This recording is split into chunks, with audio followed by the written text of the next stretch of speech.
ಎನ್ಆರ್ಪುರ ಸುದ್ದಿ ಸಮಾಚಾರಕ್ಕೆ ಸ್ವಾಗತ. ಇಂದು ಮಂಗಳವಾರ. ಓದುತ್ತಿರುವವರು ನಂದಿನಿ ಆಲಂದೂರು. ಸುದ್ದಿಗಳ ವಿವರ. ಅಮರ ಶಿಲ್ಪಿ ಜಕಣಾಚಾರಿ ಅವರು ಶಿಲ್ಪಕಲೆಯನ್ನು ಜಗತ್ತಿಗೆ ಪರಿಚಯಿಸಿದರು ಎಂದು ವಿಶ್ವಕರ್ಮ ಸಮಾಜ ಸೇವಾ ಸಂಘದ ಶೃಂಗೇರಿ ಕ್ಷೇತ್ರ ಅಧ್ಯಕ್ಷ ಕೃಷ್ಣಯ್ಯ ಆಚಾರ್ ತಿಳಿಸಿದರು. ಅವರು ಭಾನುವಾರ ಸಿಂಸೆಯ ವಿಶ್ವಕರ್ಮ ಸಭಾಭವನದಲ್ಲಿ ಅಮರ ಶಿಲ್ಪಿ ಜಕಣಾಚಾರಿ ಸಂಸ್ಮರಣಾ ದಿನ ಕಾರ್ಯಕ್ರಮ ಉದ್ಘಾಟಿಸಿ ಮಾತನಾಡಿದರು. ಇಂದಿಗೂ ಶಿಲ್ಪಕಲೆ ಜೀವಂತವಾಗಿದೆ ಎಂಬುದಕ್ಕೆ ಬೇಲೂರು, ಹಳೆಬೀಡು, ಸೋಮನಾಥಪುರ ಶಿಲ್ಪಗಳೇ ಸಾಕ್ಷಿಯಾಗಿದೆ.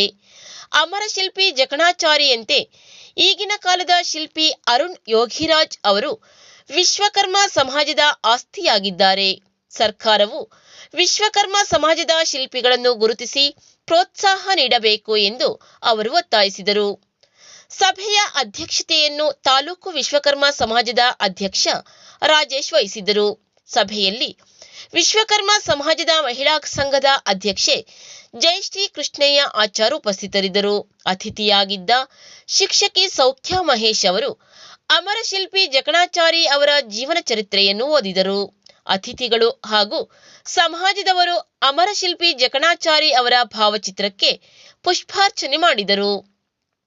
ಇಂದಿರಾ ದಾಮೋದರ್ ಕಾರ್ಯಕ್ರಮದಲ್ಲಿ ಪ್ರಾರ್ಥಿಸಿದರು. ಅರುಣ್ ಕರಗುಂದ ಸ್ವಾಗತಿಸಿದರು. ಮಂಜುನಾಥ ಆಚಾರ್ಯ ವಂದಿಸಿದರು.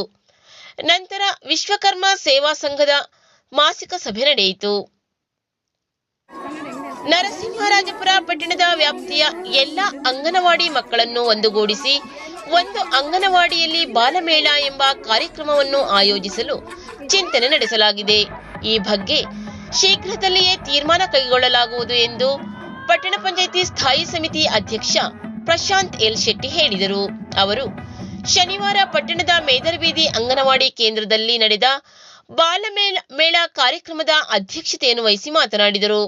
ಎಲ್ಲ ಮಕ್ಕಳಿಗೂ ಪ್ರತಿಭೆಗಳನ್ನು ಅನಾವರಣಗೊಳಿಸಲು ವೇದಿಕೆಗಳು ದೊರಕುತ್ತವೆ, ಆದರೆ ಅಂಗನವಾಡಿ ಮಕ್ಕಳಿಗೆ ದೊರಕುವುದಿಲ್ಲ. ಈ ನಿಟ್ಟಿನಲ್ಲಿ ಪಟ್ಟಣ ಪಂಚಾಯಿತಿ ವತಿಯಿಂದ ಬಾಲಮೇಳ ಕಾರ್ಯಕ್ರಮದ ಬಗ್ಗೆ ತೀರ್ಮಾನ ಕೈಗೊಂಡು ಒಂದು ಸುಂದರ ಕಾರ್ಯಕ್ರಮ ನಡೆಸಲಾಗುವುದು ಎಂದರು. ಸಿಡಿಪಿಒ ಇಲಾಖೆಯ ಮೇಲ್ವಿಚಾರಕಿ ಕಾವ್ಯಶ್ರೀ ಮಾತನಾಡಿದರು. ಮುಖ್ಯ ಅತಿಥಿಯಾಗಿದ್ದ ಪಟ್ಟಣ ಪಂಚಾಯಿತಿ ಅಧ್ಯಕ್ಷೆ ಸುರಯ್ಯ ಭಾನು ಕಾರ್ಯಕ್ರಮ ಉದ್ಘಾಟಿಸಿದರು. ಬಾಲಮೇಳದಲ್ಲಿ ಮೇದರಬೀದಿ ಅಂಗನವಾಡಿ ಕೇಂದ್ರ ಹಾಗೂ ರಾಘವೇಂದ್ರ ಬಡಾವಣೆ ಅಂಗನವಾಡಿ ಮಕ್ಕಳು ಪಾಲ್ಗೊಂಡಿದ್ದರು. ಮಕ್ಕಳಿಗೆ ವಿವಿಧ ಆಟೋಟ ಸ್ಪರ್ಧೆ ನಡೆಸಿ ವಿಜೇತರಾದ ಪುಟಾಣಿಗಳಿಗೆ ಬಹುಮಾನಗಳನ್ನು ವಿತರಿಸಲಾಯಿತು. ಇದೇ ಕಾರ್ಯಕ್ರಮದಲ್ಲಿ ಸ್ತ್ರೀ ಶಕ್ತಿ ಸಂಘದ ಸದಸ್ಯರಿಗೆ ರಂಗೋಲಿ ಸ್ಪರ್ಧೆ ಏರ್ಪಡಿಸಲಾಗಿತ್ತು.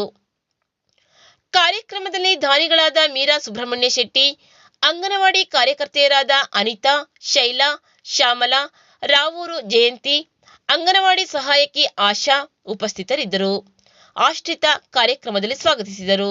ಅನಿತಾ ನಿರೂಪಿಸಿದರು.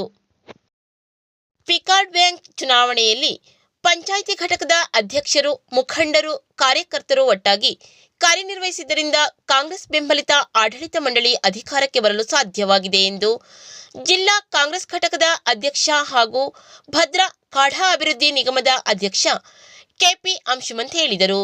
ಅವರು ಭಾನುವಾರ ಸಂಜೆ ಪಟ್ಟಣದ ಕಾಂಗ್ರೆಸ್ ಘಟಕದ ಕಚೇರಿಯಲ್ಲಿ ನಡೆದ ಕಾರ್ಯಕ್ರಮದಲ್ಲಿ ಪ್ರಾಥಮಿಕ ಸಹಕಾರ ಕೃಷಿ ಮತ್ತು ಗ್ರಾಮೀಣಾಭಿವೃದ್ಧಿ ಬ್ಯಾಂಕಿನ ಆಡಳಿತ ಮಂಡಳಿಯ ನಿರ್ದೇಶಕರ ಸ್ಥಾನಕ್ಕಾಗಿ ನಡೆದ ಚುನಾವಣೆಯಲ್ಲಿ ವಿಜೇತರಾದ ಕಾಂಗ್ರೆಸ್ ಬೆಂಬಲಿತ ನಿರ್ದೇಶಕರುಗಳಿಗೆ ಅಭಿನಂದಿಸಿ ಮಾತನಾಡಿದರು. ಕೆಪಿಸಿಸಿ ಸದಸ್ಯ ಪಿಆರ್ ಸದಾಶಿವ, ತಾಲೂಕು ಬಗರ್ಹುಕುಂ ಸಮಿತಿ ಅಧ್ಯಕ್ಷ ಇಸಿ ಜೋಯಿ, ತಾಲೂಕು ಕೃಷಿಕ ಸಮಾಜದ ಅಧ್ಯಕ್ಷ ಬಿಕೆ ನಾರಾಯಣಸ್ವಾಮಿ, ಕಾಂಗ್ರೆಸ್ ಪಕ್ಷದ ಮುಖಂಡರಾದ ಬಿಎಸ್ ಸುಬ್ರಹ್ಮಣ್ಯ, ಎಸ್ಡಿ ರಾಜೇಂದ್ರ ಮಾತನಾಡಿದರು. ತಾಲೂಕು ಕಾಂಗ್ರೆಸ್ ಘಟಕದ ಅಧ್ಯಕ್ಷ ಗೇರುಬೈಲ್ ನಟರಾಜ್ ಅಧ್ಯಕ್ಷತೆ ವಹಿಸಿದ್ದರು. ಸಭೆಯಲ್ಲಿ ನೂತನ ಆಡಳಿತ ಮಂಡಳಿಯ ನಿರ್ದೇಶಕರಾಗಿ ಆಯ್ಕೆಯಾದ K M Sundaresh, H G Sudhakar, S D Shaila, K S Ashwal, K C Bharathi, B K Devantharaju, H N Kaushik, ಸರ್ಕಾರದ ನಾಮನಿರ್ದೇಶನ ಸದಸ್ಯ ವೆಂಕಟೇಶ್, ಮುಖಂಡರಾದ ಉಪೇಂದ್ರ, ಅಂಜುಂ, ಸುನಿಲ್ ಕುಮಾರ್, ಸಾಜು, ಬೆನ್ನಿ, ಜುಬೇದಾ ಉಪಸ್ಥಿತರಿದ್ದರು. ವಿಧಾನಸಭೆಯ ಸ್ಪೀಕರ್ ಯುಟಿ ಖಾದರ್ ಅವರು ರಾಜ್ಯ ಬ್ಯಾರಿ ಅಭಿವೃದ್ಧಿ ನಿಗಮ ಸ್ಥಾಪಿಸುವಂತೆ ಮುಖ್ಯಮಂತ್ರಿ ಸಿದ್ದರಾಮಯ್ಯ ಅವರಿಗೆ ಪತ್ರ ಬರೆದಿರುವುದು ಸ್ವಾಗತಾರ್ಹವಾಗಿದೆ ಎಂದು ರಾಜ್ಯ ಮುಸ್ಲಿಂ ಯೂನಿಟಿ ಸದಸ್ಯೆ ಜುಬೇದಾ ತಿಳಿಸಿದ್ದಾರೆ. ಅವರು ಪತ್ರಿಕಾ ಹೇಳಿಕೆ ನೀಡಿ ರಾಜ್ಯದಲ್ಲಿ ಬ್ಯಾರಿ ಸಮುದಾಯದವರು 20 ಲಕ್ಷ ಜನಸಂಖ್ಯೆ ಹೊಂದಿದ್ದು ಸಮಾಜಕ್ಕೆ ತಮ್ಮದೇ ಆದ ಕೊಡುಗೆ ನೀಡಿದ್ದಾರೆ. ಆದರೆ ಬ್ಯಾರಿ ಸಮುದಾಯದವರು ಆರ್ಥಿಕವಾಗಿ ಹಾಗೂ ಸಾಮಾಜಿಕವಾಗಿ ಹಿಂದುಳಿದಿದ್ದಾರೆ. ಸಮುದಾಯ ಅಭಿವೃದ್ಧಿ ಹೊಂದಲು ಬ್ಯಾರಿ ಅಭಿವೃದ್ಧಿ ನಿಗಮ ಅಗತ್ಯವಾಗಿದೆ. ಯುಟಿ ಖಾದರ್ ಅವರ ಬರೆದ ಪತ್ರಕ್ಕೆ ಮುಖ್ಯಮಂತ್ರಿ ಸಿದ್ದರಾಮಯ್ಯ ಅವರು ಸಕಾರಾತ್ಮಕವಾಗಿ ಸ್ಪಂದಿಸುತ್ತಿದ್ದಾರೆ ಎಂಬ ಭರವಸೆ ಇದೆ ಎಂದು ಅವರು ತಿಳಿಸಿದ್ದಾರೆ. ವಂದನೆಗಳು.